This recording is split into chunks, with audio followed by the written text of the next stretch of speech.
इस लेक्चर में हम लोग डिस्कस करने वाले हैं ऑर्गेनिक कंपाउंड का आईयूपीएसी नोमेनक्लेचर, यानी कार्बनिक यौगिक का आईयूपीएसी नामकरण। ऑर्गेनिक कंपाउंड का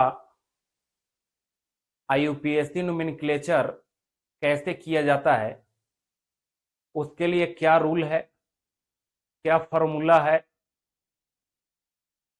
ये सभी हम लोग डिस्कस करने वाले हैं। सबसे पहले तो आपको हम बता दें कि आईयूपीएसी नोमेनक्लेचर जो है वो ऑर्गेनिक कंपाउंड के स्ट्रक्चर पर यानी स्ट्रक्चर पर बेस्ड है, यानी स्ट्रक्चर के बेसिस पर लिखा जाता है। जैसे अलग अलग ऑर्गेनिक कंपाउंड का स्ट्रक्चर जो होता है अलग अलग होता है, तो उसका नोमेनक्लेचर भी क्या होगा, अलग अलग होगा, यानी डिफरेंट होगा। तो IUPAC nomenclature different organic compound का हम लोग कैसे लिखते हैं, इन सभी बातों को हम लोग डिस्कस करने वाले हैं आज के क्लास में। सबसे पहले आपको एक फार्मूला बताएंगे, उसके बाद 4 या 5 जो है रूल बताएंगे, जिसके बेसिस पर आप कंप्लीट ऑर्गेनिक कंपाउंड का आईयूपीएसी नोमेनक्लेचर कर सकते हैं। आप इधर देख सकते हैं कि यहां पर कुछ जो है फार्मूला प्रोवाइड किया हुआ है, रिप्रेजेंट किया हुआ है। इस फार्मूला में देख सकते हैं कि सबसे पहले आईयूपीएसी नोमेनक्लेचर करना है तो प्राइमरी प्रीफिक्स, सेकेंडरी प्रीफिक्स, उसके बाद वर्ड रूट, उसके बाद प्राइमरी सफिक्स, उसके बाद सेकेंडरी सफिक्स का यूज किया जाता है। अब बात रहा कि ऑर्गेनिक कंपाउंड के किस पार्ट के लिए प्राइमरी प्रीफिक्स, सेकेंडरी प्रीफिक्स और किस पार्ट के लिए सेकेंडरी सफिक्स या प्राइमरी सफिक्स का यूज होता है, समझेंगे। प्राइमरी प्रीफिक्स यूज होता है ऑर्गेनिक कंपाउंड में प्रेजेंट सब्स्टिट्यूएंट के लिए। सेकेंडरी प्रीफिक्स यूज होता है साइक्लिक कंपाउंड के लिए। साइक्लिक कंपाउंड के लिए सेकेंडरी प्रीफिक्स आखिर यूज क्या होता है, तो साइक्लो। अगर कोई ऑर्गेनिक कंपाउंड साइक्लिक है तो उसके नाम के पहले जो है साइक्लो वर्ड यूज होता है। प्रीफिक्स का मतलब ही होता है नाम के पहले लगने वाला शब्द यानी वर्ड। तो प्राइमरी प्रीफिक्स यूज होता है सब्स्टिट्यूएंट के लिए और सेकेंडरी प्रीफिक्स यूज होता है साइक्लिक कंपाउंड के लिए। साइक्लिक कंपाउंड के लिए सेकेंडरी प्रीफिक्स क्या होता है, तो साइक्लो होता है। जैसे प्राइमरी प्रीफिक्स सब्स्टिट्यूएंट के लिए यूज हो रहा है, जैसे फ्लोरीन, क्लोरीन, मिथाइल, इथाइल, ये सब आप समझ सकते हैं कि सब्स्टिट्यूएंट होता है। तो फ्लोरीन रहता है तो फ्लोरो पढ़ते हैं, क्लोरीन है तो कोलरो पढ़ते हैं।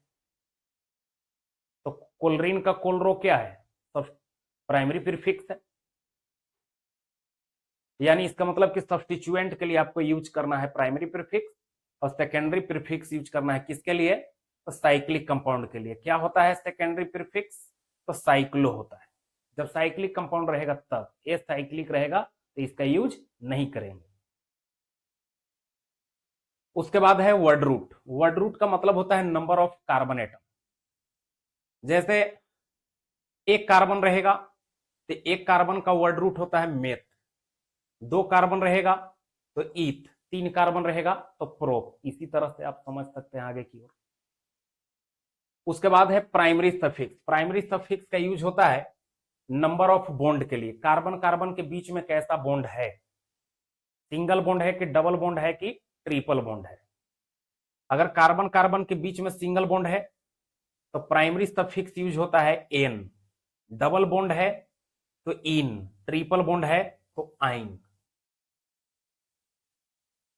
उसके बाद सेकेंडरी सफिक्स का यूज होता है, और सेकेंडरी सफिक्स जो है ऑर्गेनिक कंपाउंड के किस पार्ट के लिए यूज किया जाता है? तो फंक्शनल ग्रुप के लिए। जैसे फंक्शनल ग्रुप मेरे पास OH है यानी एल्कोहल है, तो एल्कोहल के लिए सेकेंडरी सफिक्स क्या यूज करते हैं? ऑल। मान लेते हैं कि अल्डिहाइड है फंक्शनल ग्रुप यानी CHO है, तो ऑल यूज होगा। कार्बोजिलिक एसिड है यानी COOH है, तो ओइक एसिड यूज होगा। ये आपके फार्मूला है और इसी ऑर्डर में ऑर्गेनिक कंपाउंड का नोमेनक्लेचर किया जाता है। आप अपने हाथ पर जो है 5 पॉइंट याद रखेंगे, बहुत ही आसान है। सबसे पहले सब्स्टिट्यूएंट का नेमिंग, ऊपर वाला आप नहीं भी याद रखते हैं तो काम चल सकता है। आपको क्या याद रखना है? सबसे पहले सब्स्टिट्यूएंट का नेमिंग करते हैं, उसके बाद साइक्लिक कंपाउंड अगर है तो साइक्लो वर्ड यूज करना है, रेगुलर मैनर में चलना है, पॉइंट इधर उधर नहीं होना चाहिए। सबसे पहले सब्स्टिट्यूएंट का नेमिंग, उसके बाद साइक्लिक अगर पार्ट है तो उसके लिए साइक्लो वर्ड यूज करना है, नहीं है तो छोड़ करके आगे बढ़ेंगे। उसके बाद फिर number of carbon atom, number of carbon atom देखना है, यानी वर्ड रूट आपको लिखना पड़ेगा। एक कार्बन रहेगा तो मेथ, दो कार्बन रहेगा तो ईथ, तीन कार्बन रहेगा तो प्रोप, चार कार्बन रहेगा तो ब्यूट, इस तरह से। उसके बाद नंबर ऑफ बॉन्ड देखना है, सिंगल बॉन्ड है तो एन, डबल बॉन्ड है तो इन, ट्रिपल बॉन्ड है तो आइन। लास्ट पॉइंट क्या होता है? Functional group. फंक्शनल ग्रुप के लिए याद रखें कि हमेशा सेकेंडरी सफिक्स यूज करेंगे। OH है तो ऑल, अल्डिहाइड है तो ऑल, कार्बोजिलिक एसिड है तो ओइक एसिड, ईस्टर है तो OH, तरह से। 5 पॉइंट पहले आप फार्मूला में याद रखेंगे, इसी ऑर्डर में आपको नाम लिखना है। कोई भी ऑर्गेनिक कंपाउंड दिया रहेगा तो सबसे पहले उस ऑर्गेनिक कंपाउंड में किस पार्ट का नाम लिखेंगे? तो सब्स्टिट्यूएंट का। फिर देखेंगे कि साइक्लिक कंपाउंड नहीं हो, अगर कंपाउंड है तो साइक्लो वर्ड यूज करेंगे, नहीं है तो छोड़ करके आगे बढ़ेंगे, फार्मूला है। फिर उसके बाद नंबर ऑफ कार्बन एटम देखेंगे, कितना है उसके हिसाब से वर्ड रूट लिख देंगे। उसके बाद फिर क्या देखना है? Number of bond, single bond है कि डबल बॉन्ड है कि ट्रिपल बॉन्ड है। उसके बाद फिर क्या देखना है आपको? फंक्शनल ग्रुप, कौन सा फंक्शनल ग्रुप है उसके हिसाब से सेकेंडरी सफिक्स लिख देना है। यानी 5 गो पॉइंट है फार्मूला में, पांचों पॉइंट को आपको एक ऑर्डर में लिखना होगा। ये नहीं कि फंक्शनल ग्रुप की जगह सब्स्टिट्यूएंट का नाम लिख रहे हैं और सब्स्टिट्यूएंट की जगह जो है फंक्शनल ग्रुप का नाम लिख रहे हैं, तो गलत हो जाएगा। तो आपको इस ऑर्डर में आपको नाम लिखना है, ठीक है।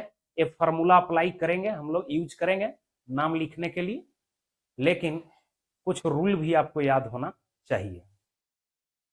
ये फार्मूला अप्लाई करने से पहले आपको रूल अप्लाई करना होगा। पहला रूल क्या है कि कोई भी ऑर्गेनिक कंपाउंड का अगर नेमिंग करना है तो उस ऑर्गेनिक कंपाउंड में लॉन्गेस्ट चेन का सिलेक्शन आपको करना होगा। लॉन्गेस्ट चेन का सिलेक्शन किधर से करना है, किस साइड से, लेफ्ट साइड से कि राइट से कि टॉप से कि बॉटम, बॉटम से, इधर से करना है तो आपको एक प्रायोरिटी ऑर्डर बताएगा। सबसे ज्यादा लॉन्गेस्ट चेन का सिलेक्शन जब करते हैं तो सबसे ज्यादा प्रायोरिटी किसको देते हैं? तो फंक्शनल ग्रुप को। फंक्शनल ग्रुप है तो फंक्शनल ग्रुप की तरफ से चलेंगे, नहीं है तो मल्टीपल बॉन्ड की तरफ से, और मल्टीपल बॉन्ड भी नहीं है तो सब्स्टिट्यूएंट की तरफ से, और कोई नहीं है तो किसी साइड से चल लेंगे। लेकिन अगर फंक्शनल ग्रुप है तो फंक्शनल ग्रुप की तरफ से ही चलना होगा।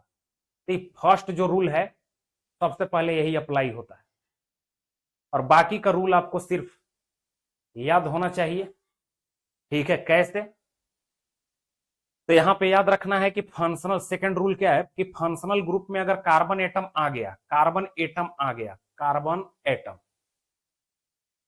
तो आपको फिर फंक्शनल ग्रुप के कार्बन से ही आपको लॉन्गेस्ट चेन का सिलेक्शन करना होगा। लेफ्ट और राइट फिर देखने की जरूरत ही नहीं है। लेफ्ट और राइट कब देखते हैं? जब फंक्शनल ग्रुप में कार्बन नहीं रहता है तब।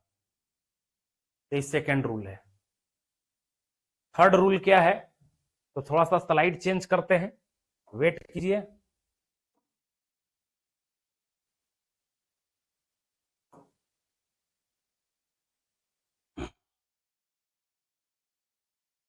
देखिए थर्ड रूल क्या है?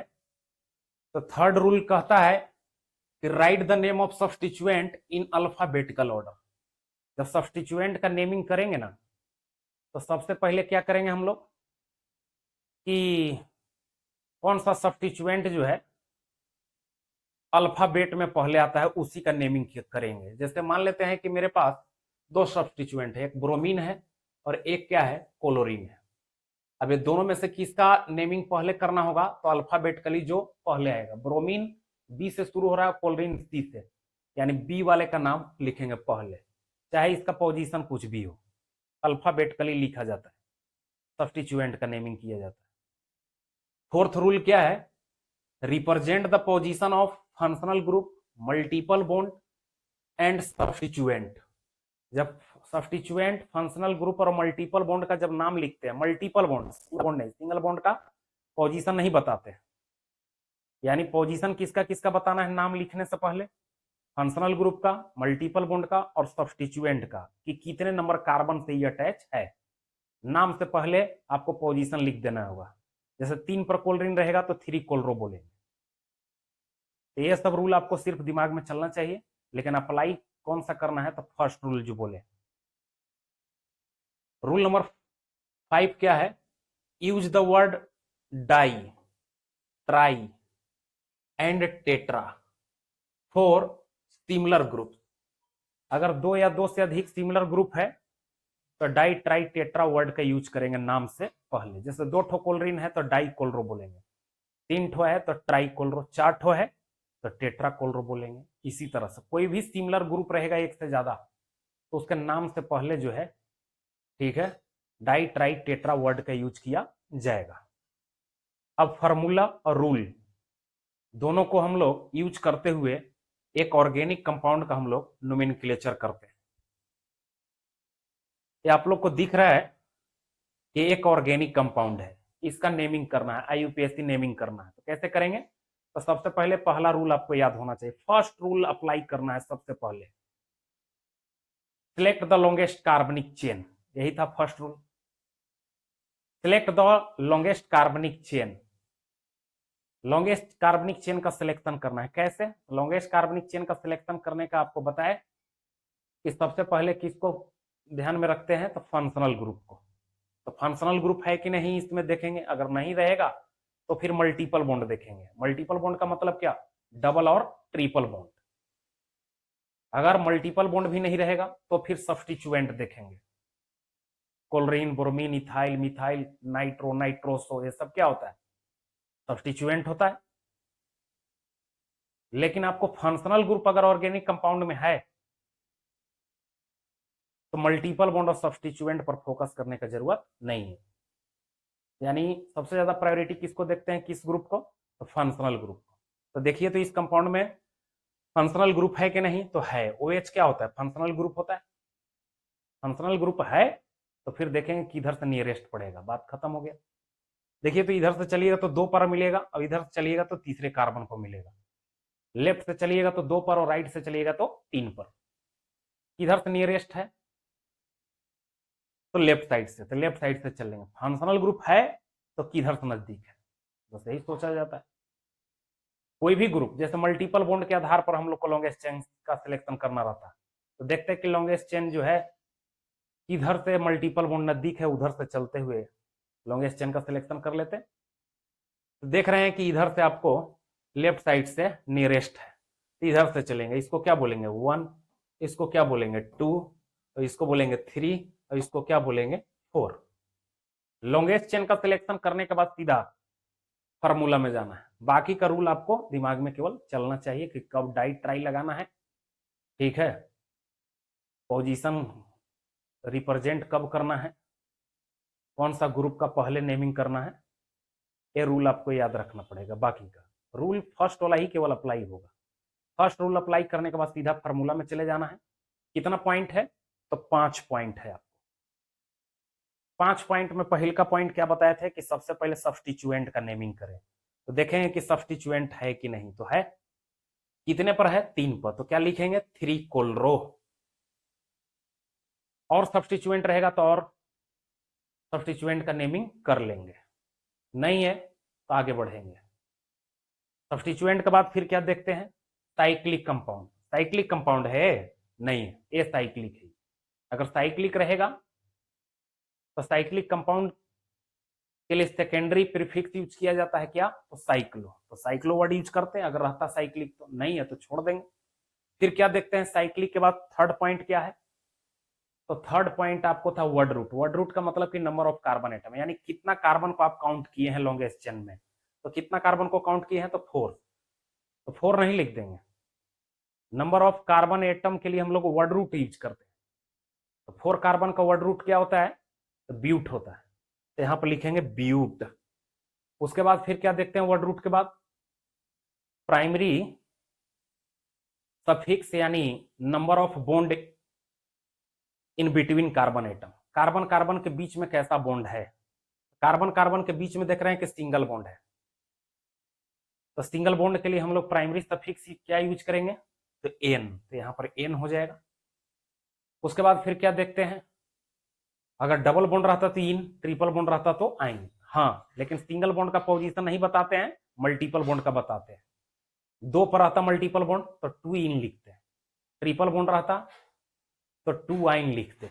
इस तरह से सिंगल बॉन्ड का पोजीशन नहीं बताते। एक चीज और बता देते हैं आप लोग को कि जब मल्टीपल बॉन्ड आ जाता है ना, तो सिंगल बॉन्ड का प्रायोरिटी समाप्त हो जाता है, यानी सिंगल बॉन्ड पर फोकस नहीं करते हैं, फिर सिंगल बॉन्ड का नाम नहीं लिखते हैं।